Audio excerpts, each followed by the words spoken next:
నమస్కారం పిల్లలు, మన ఛానల్కి స్వాగతం. ఈరోజు మనం ఒక చాలా మంచి కథ వినబోతున్నాం. ఈ కథ పేరు నిజాయితీ గల చిలుక.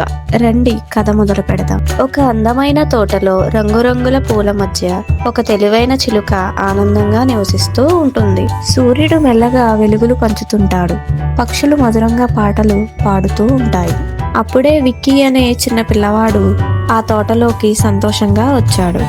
విక్కీ నవ్వుతూ చిలుకకు చేయి ఊపాడు. హాయ్ చిలుక, నువ్వు ఎప్పుడు నిజమే చెబుతావా అని అడిగాడు. చిలుక చిరునవ్వుతో చెప్పింది, అవును విక్కీ, నిజం చెప్పడం చాలా మంచిది. నిజం చెప్పడం వల్ల అందరూ సంతోషంగా ఉంటారు అని చెప్పింది. విక్కీకి ఆ మాటలు విన్న తర్వాత చాలా ఆనందంగా అనిపించింది. అకస్మాత్తుగా పిల్లలు తెచ్చుకున్న యాపిల్ ముట్ట చూస్తే ఖాళీగా కనిపించింది.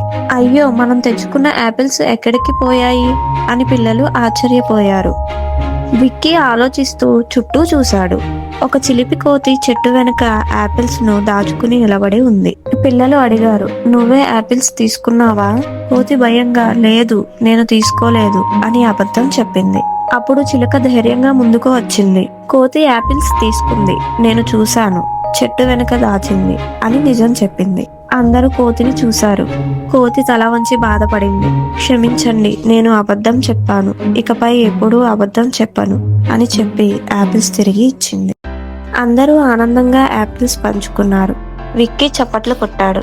చిలుక సంతోషంగా చిరునవ్వు నవ్వింది. కోతి కూడా నిజం విలువ తెలుసుకుంది. విక్కీ పిల్లల వైపు చూసి చెప్పాడు, పిల్లలు, మనం ఎప్పుడూ నిజమే చెప్పాలి. నిజాయితీ మనకు మంచి పేరు తెస్తుంది. ఈ కథ నీతి, నిజం ఎప్పుడూ గెలుస్తుంది. హాయ్ పిల్లలు, ఈ కథ మీకు నచ్చితే లైక్ చేయండి. మరిన్ని మంచి కథల కోసం మా ఛానల్ను సబ్స్క్రైబ్ చేయడం మర్చిపోకండి. మళ్ళీ మరొక కథతో కలుద్దాం. బాయ్ బాయ్ పిల్లలు.